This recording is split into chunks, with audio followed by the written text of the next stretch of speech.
Hi, everyone. I'm going to give a bit of a moment of pause at the beginning and share a little bit about what's going on and wait for everybody to come and find this wonderful deep dive live class in psychokinesis with myself, Jamie Butler. I am a medium of 30 years.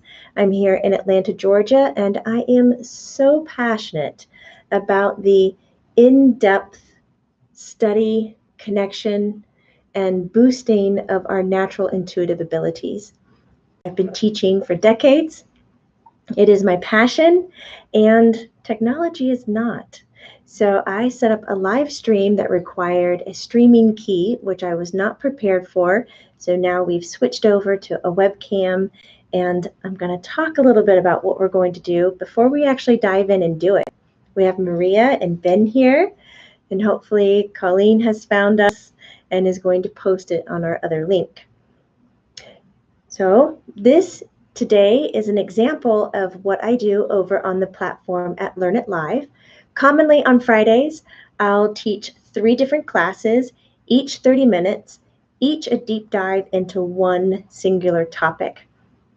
I do this for $10 a class. It is a ton of fun, and I've done them in order. So you can start all the way with class number 1 over at Learn It Live and just kind of go right through all the classes. We've got up to 61 on there, and then decided we're going to throw some up on YouTube from time to time. Hi, Stephen Simone. It's so good to see you. Hi, Vishnu. Hi, Self-Sufficient Nick, Lilana. So here we are. I'm glad you were able to make it. Henrik, I love you too. So good to see you. Yay, Colleen made it. Good. So as people are rolling in, today we're going to talk specifically about psychokinesis, which you probably have heard as telekinesis, PK, and it's a little bit different than telepathy. Telepathy is that kind of mind-to-mind energy communication that we do amongst our own species, as well as the animal kingdom and plant kingdom. But we're going to talk about using mind over matter. I can see comments from the first. I cannot see comments from the first room right now. Hi, Marianne. I did post everything that I'm going to talk about because in all the classes that I teach, well, not 100%, but most, over at Learn It Live, I really enjoy a good handout. You know, there's something about having the material in front of you as you're listening to it or witnessing it or experiencing it, because I do like a lot of interaction with these classes. So I hope that you will join me with that. If you're live with me now and you would like to contribute to the conversation and you're listening to something and you're just like, that sounds so good, you can type in a Y for, yeah, I agree with that. That's how I think too, or that's really cool. If you're listening to something I'm talking about and you're like, that's not what I do, I'm quite different than that, and you'd like to express that, just type in for no. And then at any time I'm talking about something and you're like, listen, Jamie, you got to give me a little bit more of that, please, then just type in a question mark. And when I see that pop up on the chat thread, I'll go, I'll talk a little more about that. But at any time you have a question about the topic that we're doing today, which is psychokinesis, telekinesis, or PK, simply put your fingers to the keyboard and let me know what it is. She wanted to know about pocket watches, Wendy says. When I found I was cleaning out the last and Hope chest, and I wanted to know whose they are. Well, that's going to be a bit of a medium question. Let's linger first on all the psychokinesis stuff that we can cover. So this is an example of the type of classes I do over at Learn It Live on the platform. We take 30 minutes and we do a deep dive. So first of all, what is psychokinesis? Do you guys know that? I've mentioned it is mind over matter, but what would you do it for? Do you guys know that Uri Geller guy? Huh? Thank you, Jennifer. My voice is calming. Gotcha. No, yeah. So psychokinesis, the mind over matter. Have you heard stories about people who can use their energy or their mind focus to stop a watch, start a watch, to bend a spoon, to get a certain response from the weather, to move the clouds? There's so many different ways that PK can show up, but it's definitely about mind exerting force of energy to influence whatever it's focused on.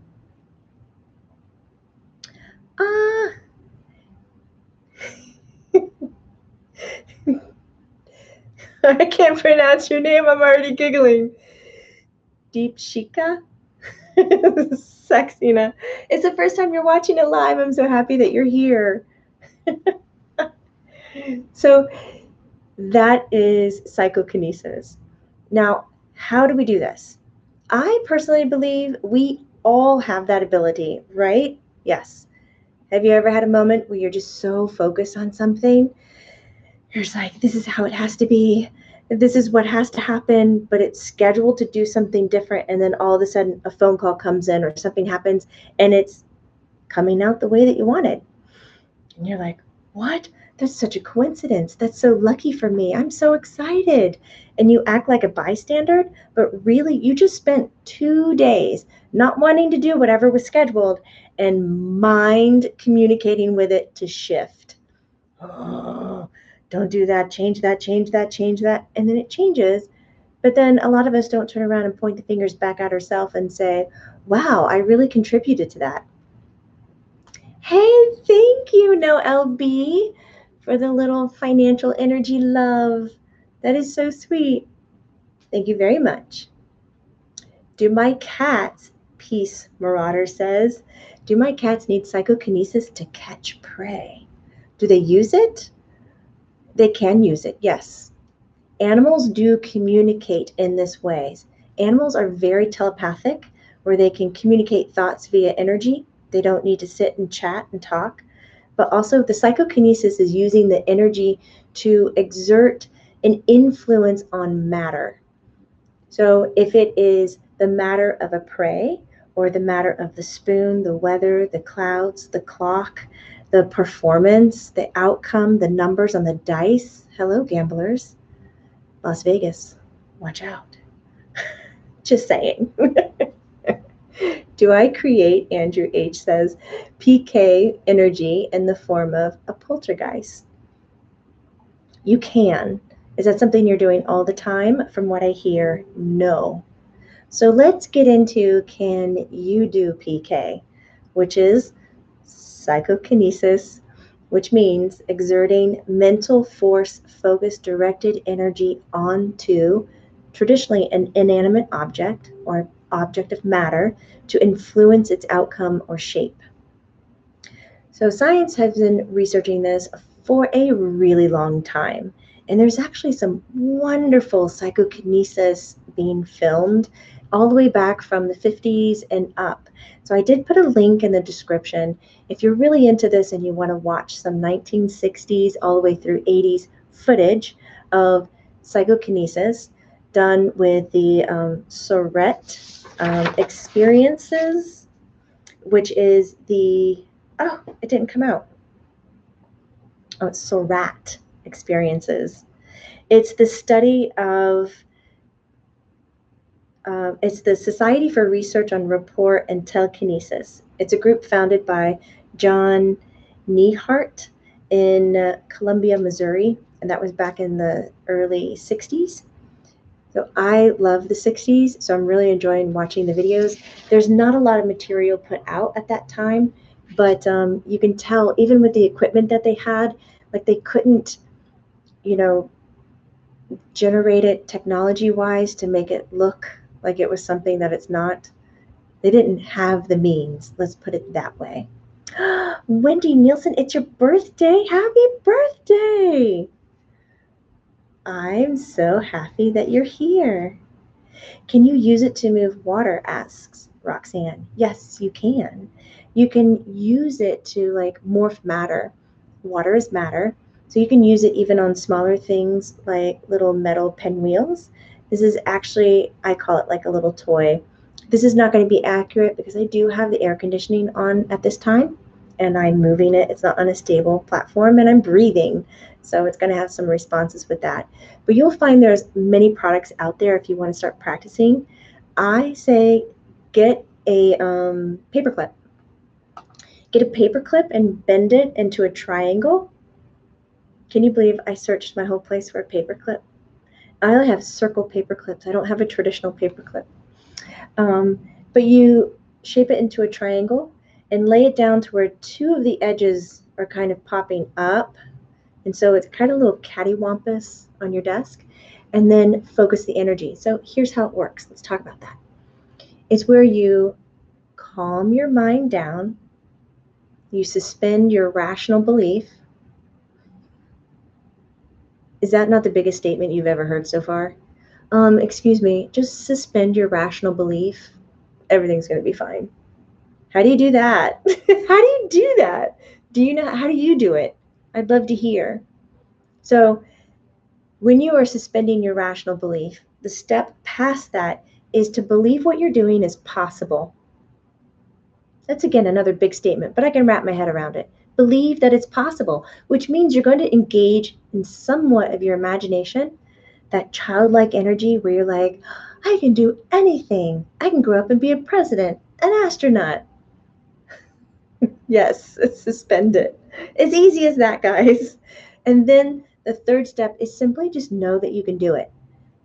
So it's like having that gusto that, hey, anything is possible. I can do that. I can do that. But the key element is to suspend the rational belief. So the rational mind jumps in and says, actually loves to tell you quite a bit when you're working in the realm of subtle light energy and spirit communication that this is crazy and it's woo-woo and this is stupid. And how long are you going to sit there and focus on that before something happens? If anybody were to see you, they would check you into a hospital. This is not right. Are you drinking? Are you doing drugs? What's going on? Why are you doing it? Like, gnaws on you. We want to tell the mind, listen, we have studied, we have learned a lot. No, we haven't come across this before, but how are we to learn new things if we don't crawl out of the box a few times to observe it from different viewpoints? So your mind will pretty much go, oh, okay. And you say, listen, if I can get you to just check out and go on vacation for a little bit, I'd love that. And that's really what we're looking for. You guys. Oh, you guys are awesome. Hi, Michelle. Hi, Chris. Hi, Vlad. Yay. Yes. So, in the act of suspending it is simply diving a bit into your imagination. Anything is possible. And recognize that when the mind comes in and it plays the devil's advocate voice, or it tells you, any of that tone, do you know that tone? That we just want to politely acknowledge that voice and just go, shh, just for a second. I need to listen in a different direction. Can you be quiet, my little toddler? Tell it to go on vacation. And if it still rages against you, I'd like for you to tell your head, I promise I will give you full permission that when I am done with this exercise, that you can rip it to shreds as much as you would want. Can you just give me 5 minutes? Most of the time, your brain will be like, oh, totally. Let's dive down that rabbit hole. And then when you come out of it, I get the floor and I'm going to tear it up. So once we suspend our rational belief, guess what? We get results that we're not used to. We experience psychokinesis. So then what happens is when our brain comes back, it goes, I don't know. And then hopefully your fingers to the keyboard and you are learning something else about psychokinesis. Angela Book says, to suspend it, I imagine what it would be like to have it in that moment, feel it, express it, etc. Yes. Oh, that's wonderful. There's a lot of birthdays. Yeah, no matter where you at, there you are. So a little bit of vacation time mentally would be great. So psychokinesis is not based on any religion, any other kind of belief in anything external. It really is your energy, your power, and your strength. It's all about you owning up to it. It's not about you sitting down and calling on your angels, your guides, your friends, your relatives, and saying, hey, come talk to me. Hey, come help move that. No, this is, you're in the driver's seat. You get to do this. It's about your energetic body, and putting that forward. So it kind of simplifies it a little bit, that we don't need to be engaging so much outside of us as we are inside of us. So you're going to really have to look at those belief systems, especially the ones that keep blocking you, and then begin to see and embody the possibilities of what you're about to do, and then just go for it. So here's some simple exercises that you can do. It's kind of a bit of a testing ground, and the simple ones almost always start out with a little bit of fire and a candle, right? So with this one, you're going to take a candle, put it about 18 inches away from your face, and not up on it, but preferably somewhere where you're comfortable and that you can keep a really nice posture, but about 18 inches away, which I can barely do this. And then with the candle, you want to gaze on the flame, in the heart of the flame, not above it, not around it, just kind of right where it's the brightest. And then connect to it. I want you to directly just focus your energy into the heart of the flame. Soften your body, soften the gaze. It's not so much about blinking and focusing, it's about opening. And if you can imagine, building a relationship with the flame from 18 inches away. And there's going to be a shift in your energetic body where it acknowledges that it's been so focused on this other source that it's receiving information from it. Like your head might not be aware of it, but the body will recognize, and it's almost like you get engulfed in it and there's nothing else that matters. Nothing else is going on, nothing else is distracting you. You are in that flame. It's also called monotasking, where you're only doing one thing at once. Yeah, sorry, multitaskers and professional jugglers. Once you've connected to the deep belly of the flame, then you're going to put your gaze about an inch, which is not too much, an inch above the flame. And I want you to imagine that you can call the flame up, that you pull the flame up higher. And of course, the candle is on a stagnant. You're not going to be holding it and moving it around. You're going to be sitting and relaxed. You're not going to be touching the candle. You're going to have 18 inches. Connect to it, and now higher, and then observe what the flame does.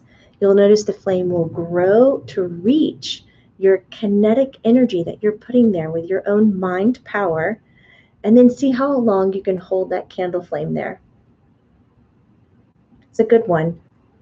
It's a simple one, but if you don't have candle, because you can't trust your kids around candles, which what I mean is your cats or your dog, because I can't trust mine with a candle in the house. You can use cards. So with the card exercise, get an average deck. In fact, you only really need one card, because it's not about looking at the color, variety, or number. It's about face up or face down. What you're going to do is you're going to toss this card, it's kind of fun, 100 times. That's not the fun part, but tossing the card is fun. What you want to do is, before you toss the card, you want to decide, do you want it to be face up or do you want it to be face down? Again, get over your rational self. Get into the imagination that you're like this superhero and so powerful.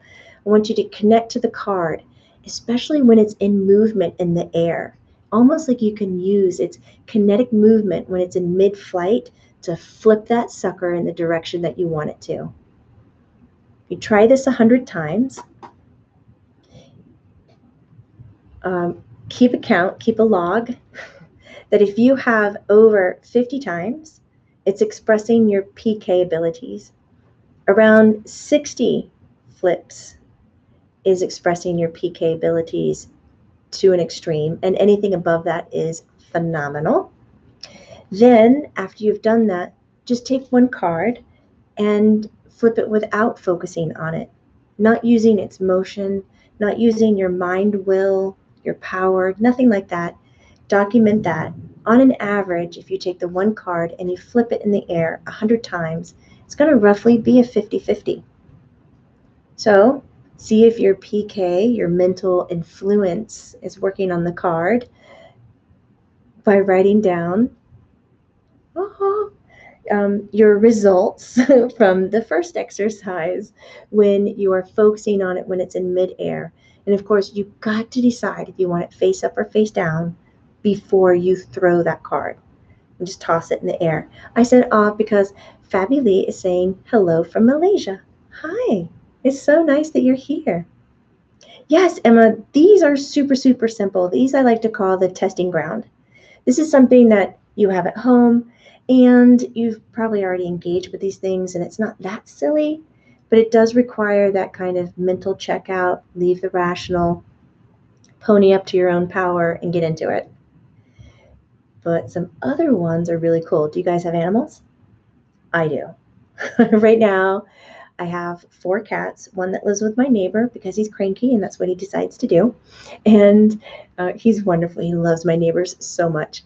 And oh my gosh, that's it right now. We recently had our last fish transition, but I have a cat who is very much like a dog. And I've been playing around with him with telepathy. And I feel like I hit like brick walls. Telepathy with animals is very heart-centered. It's an emotional communication. So when I use psychokinesis with my animal, it's more about directing them to behave in a certain way. So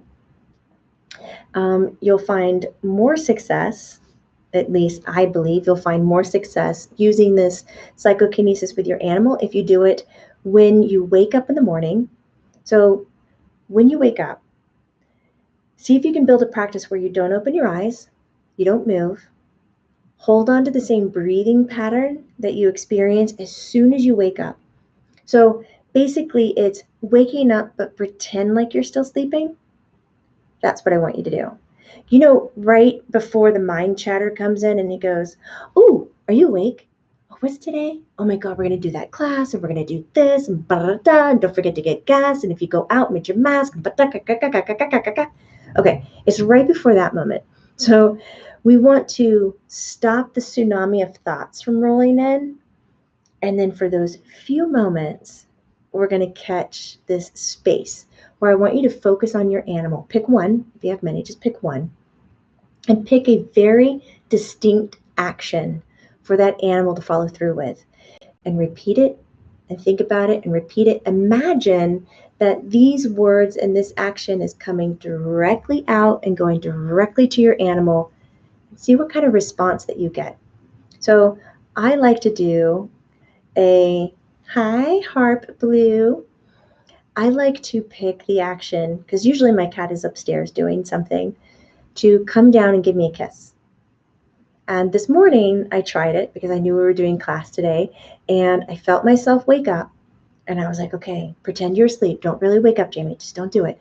I just kept my eyes closed. I didn't move the blankets. I immediately started focusing on my breath and focusing on my cat, Umi. Umi, come here. Umi, come find me. Umi, come be with me. Umi, come be with me. Umi, come be with me. Come give me a kiss. Umi, come give me a kiss. Wake up. Umi, come give me a kiss to wake me up. Umi, come give me a kiss. And then after about I'd say a minute, but a minute feels like a really long time when you're in that position. I was like, my rational mind was like, your time is up. This is ridiculous. And I was like, oh, don't get in there. I was like, it's totally fine. I know I'm being silly. Back off, mind. And so I just kept repeating it. But I realized I was battling. I was no longer monotasking. My logic brain was trying to trump. So I was like, don't. And by the time I was doing don't, boom, up comes my cat, jumps on the bed, and starts licking my face. And like swung the blankets over, and I was like, oh my God. I picked up the cat, and I was like, good job, Umi, good job. It was such a surprise. He's done this before. I have been practicing this, but it surprises me every time because there is no audible call. There's no shift in the movement. There's none of this. But I do realize that as soon as we wake up, we do release certain hormones.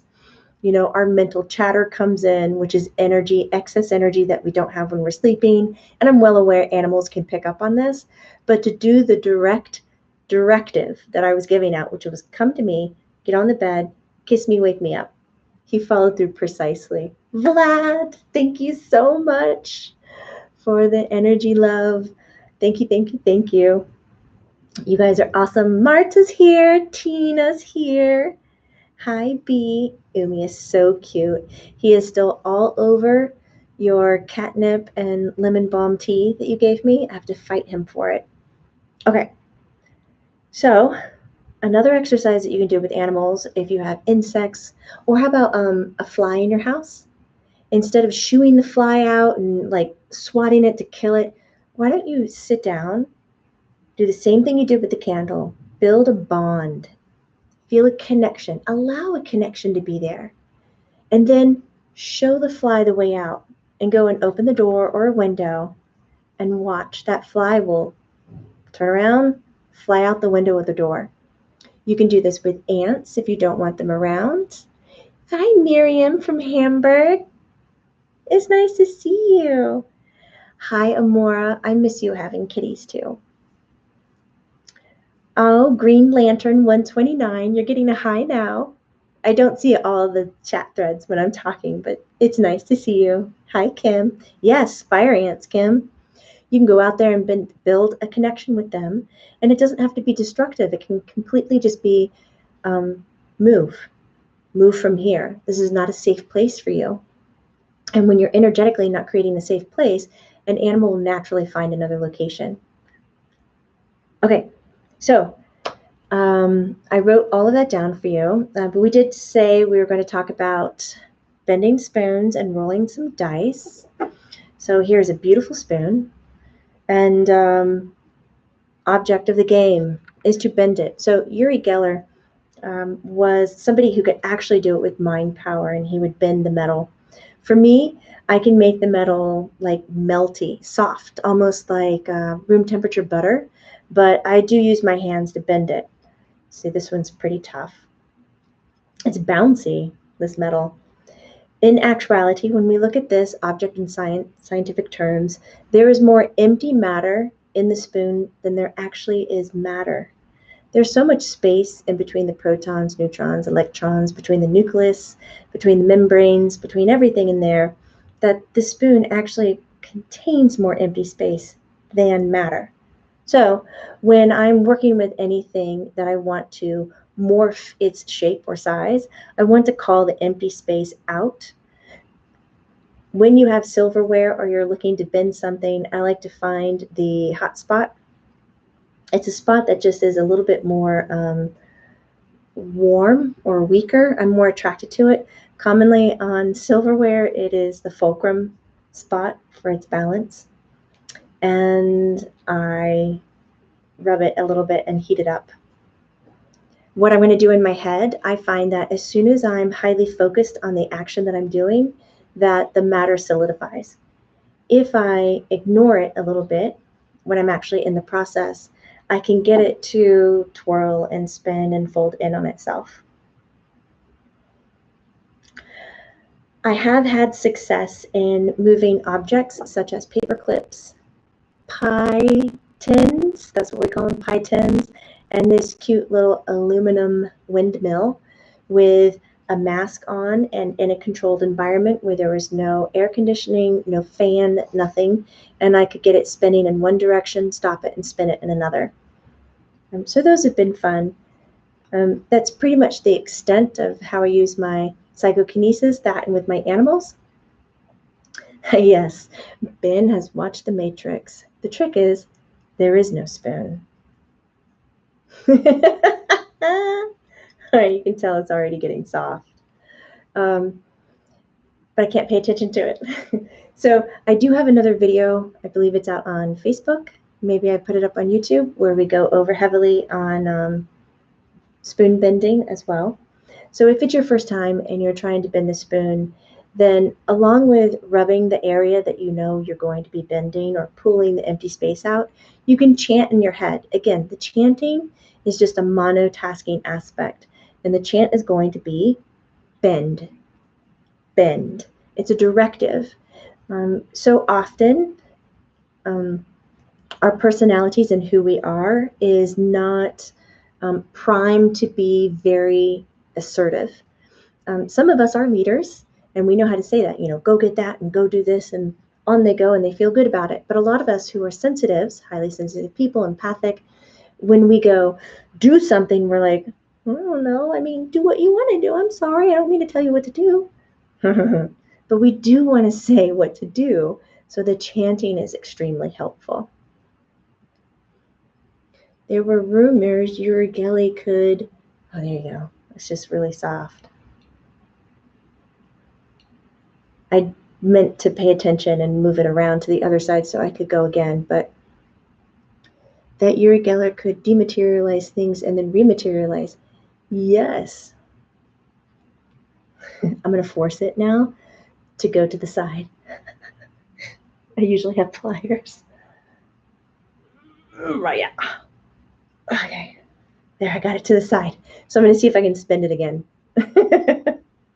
Just to save the spoons, people. I go through so many spoons. It's ridiculous. How can you dematerialize things? This is just like Sai Baba. He's got a lot of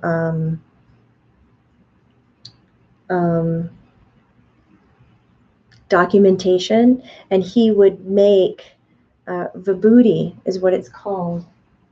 I have some here at the office, but it's not in the room. It's like a dust, a sweet dust, and he would anoint people with it. Rings with jewelry, his face on them, all kinds of things. Do you like my laugh? We can't get it. I got another one. Let's do it again.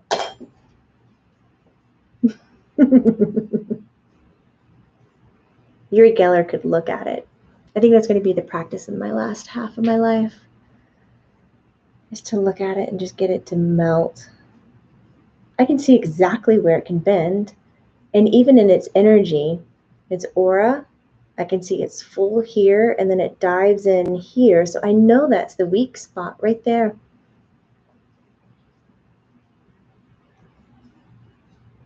It's firm. It's not even soft. Time to go to the dollar store and get some more spoons. I know. That's my problem. So, psychokinesis. What can you use it for? To make a better weather day, to bring your watch back to life, to recharge your battery in your phone, your computer.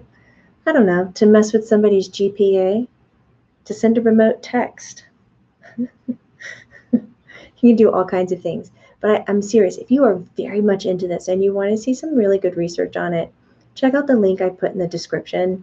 It's really old. It's not going to be great footage, but I really love their studies, and maybe one day I'll start a study on it. Yes, with multiple minds is stronger, Lauren. That was very clever. I can already feel it heating up right there. Yeah.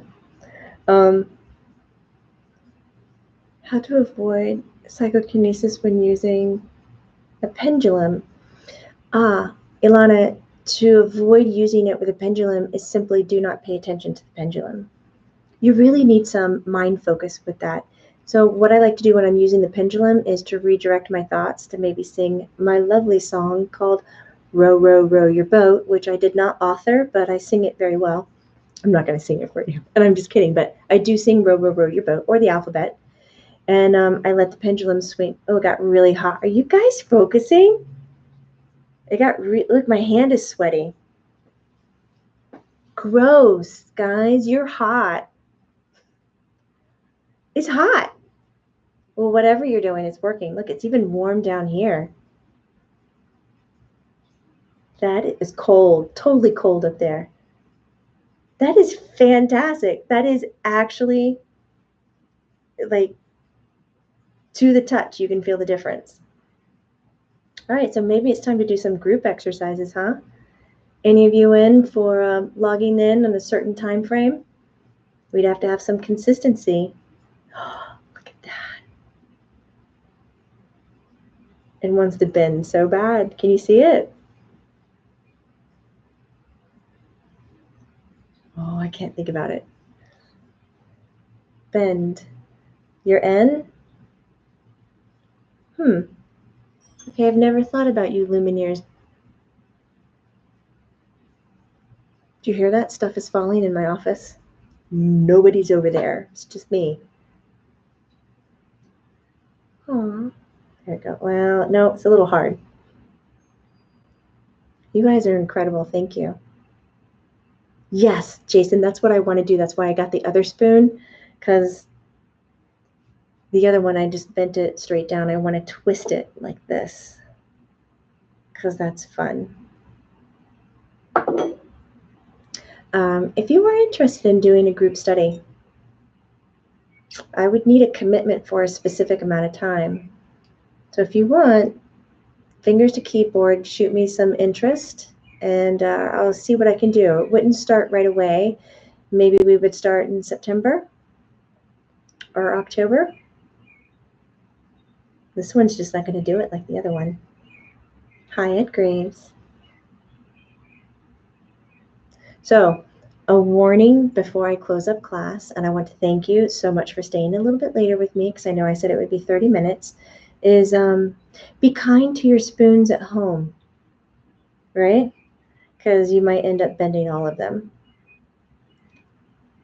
Tina Mamula, last time you showed us to do this, I bent it into a full loop. My first try, I was so proud, and I still show everybody. It's so much fun. All right, Maria, you're into it. There we go. Oh, I couldn't get into the corkscrew again. It's just a fat spoon.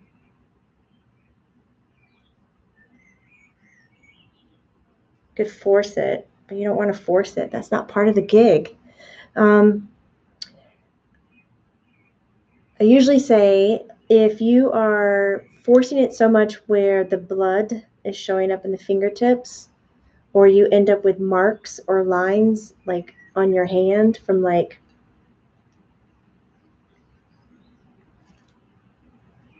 see if it'll show up. Nope. Marks from holding it too hard, then you're just using physical, I can't even see them, then you're just using brute force. So it's not about using brute force, but for me, I do apply some shape to it, but it's because the spoon wants to bend. It's quite different than using force. So do play around with it, but do be kind to your spoons at your home. You can also use dice, which we didn't get into. The name of the game is to draw up the number 6 when you roll the dice to make number 6 face up. You want to roll the dice 60 times. If you get 6 to show up 14 out of the 60 times you roll the dice, you're amazing. If you get it more than 16, somebody needs to take you to Vegas. We got to start gambling. You're incredible. To make your faulty smoke. Yes, you could make your faulty smoke, your smoke set stop beeping. Yes, you can. You can control lights. I had a friend who could turn a light on and off. There was a little girl who could hold a tennis ball and pet it like a little puppy and pop it inside out. And with no puncture wounds in it whatsoever, you could still use the tennis ball. It was just the guts were on the outside and the yellow fuzz was on the inside. There's so many things that we can do with psychokinesis. So go have fun. I am sure Spirit is behind me. They're everywhere right now. They love these things. And this is the first time we've done our 30-minute intensive class on YouTube. So it's a lot of fun seeing you guys here. Do you notice your body feeling a certain way when you're doing this? Like when you notice like a joy or a giddy or something? I get spacey, me. When I do the spoons or bend things or work with watches or any material, I kind of just, I duh out. That's how it feels. Duh, duh. And the moment I come to, whatever I'm doing totally dries up and solidifies. So I try to dive down the spaciness as much as possible. Have you seen the video of the little animal putting the little girl of the animals? Oh my God, the little girl putting the animals to sleep, like the lizards, the chicken, the puppy, the frog. Yes, I have, and it's so adorable. I love it so much. Rachel, I'm glad you think it's so interesting. It's fun doing this stuff. Play with energy. Be respectful. You are made of energy. Everything in the world is made of energy. You are way more powerful than you're giving yourself credit for. I do have everything written out in the description. If you love this, share it with a friend. If you want to learn more or just expand a little bit, come over and join me on the Learn It Live platform. Sign up for some classes. We're going to be doing some animal communication coming up. Also, some advanced healing techniques, tuning into the energy of your body when it is in dysfunction to see what you can do energetically, like what is the expression of your dis-ease or your illness. We're going to be covering menstrual cramps, getting into cancer, brain, and strokes. And then we're going to do some great stuff. We have crystal classes. I say we. It's an I, but Spirit's always there, and you're part of that team as well. Do I think it's real that she puts them to sleep? Yeah. Oh, especially the chicken one, Colleen, you'll love it. Yes, animal communication is so incredible. All right, guys, this has been wonderful. You're amazing. And if your daughter wins, can we just say when your daughter wins, AGT? I think that would be better to say. She's got some amazing talent. Just loved it. Thank you. Would definitely try this. Thanks so much. You are very welcome. Is it Deepshika? Marta, that's so wonderful seeing you here again. We were just doing a book club. We're reading Biology of Belief in our membership group. And our next book that we're going to start in September is The Subtle Art of Not Giving an F. I'm kind of looking forward to it. Stephen Simone, it's good to see you. Oh, Rachel, thank you so much for the little energy love. I really appreciate that. It's nice. I appreciate you too, Wendy and Lorna. Can you use TK so someone can call you? Yes, you can. It's like psychically knocking on somebody's door. But see, the difference is telepathy, you could use it to communicate to them. The psychokinesis is using it to get them to behave in a certain way. It's an influencer. So call me now, pick up the phone, call me now, call me. And then the phone rings and you're like, where were you? Sometimes I'll do it to my husband. I'll perk up and I'll be like, Rui's calling. So I'll grab the phone and I'll wait. There's nothing. So I walk around with it and then he calls and I'm like, babe, you're like 20 seconds late. What happened?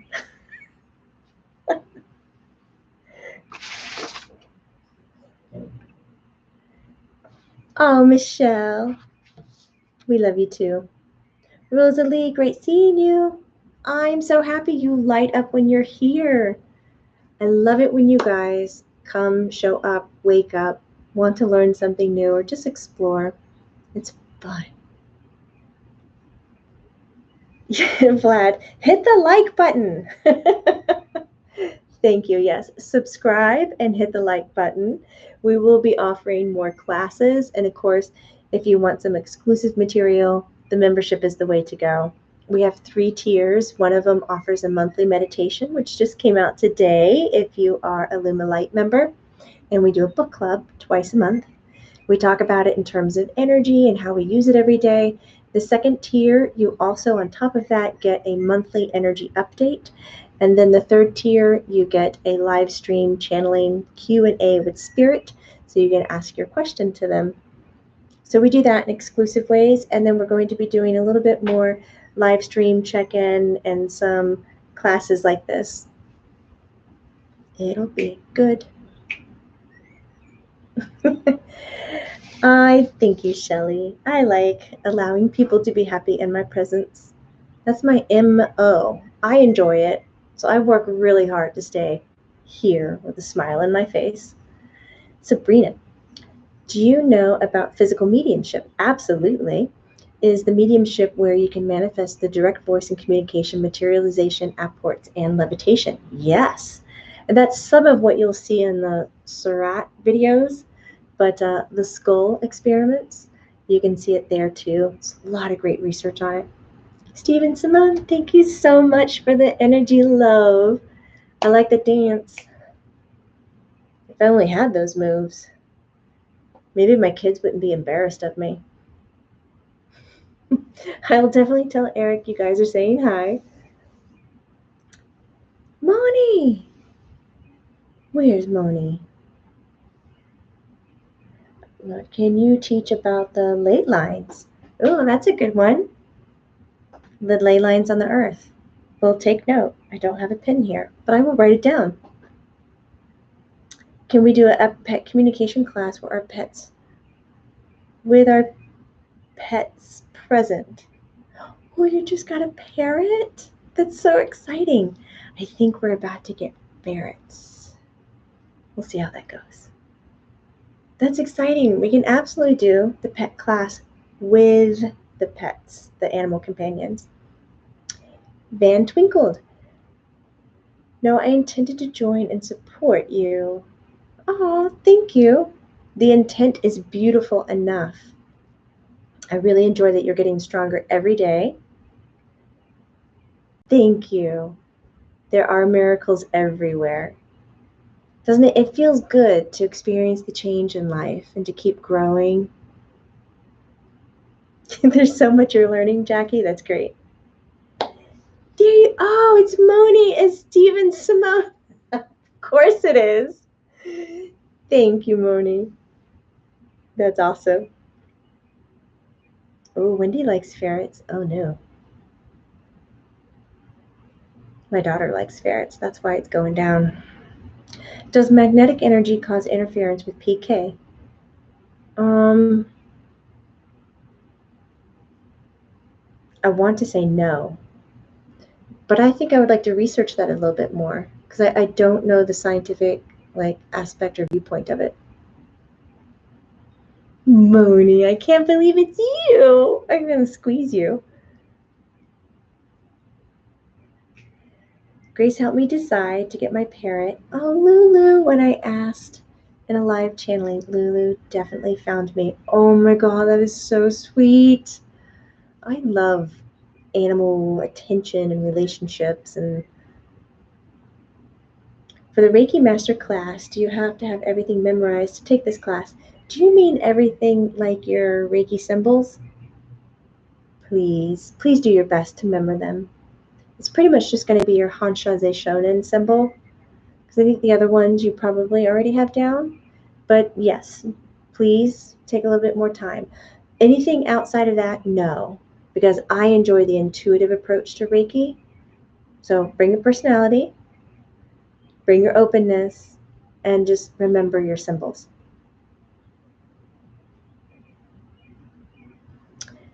Please send Isabel good vibe for college. Oh, baby Gator leaving tomorrow.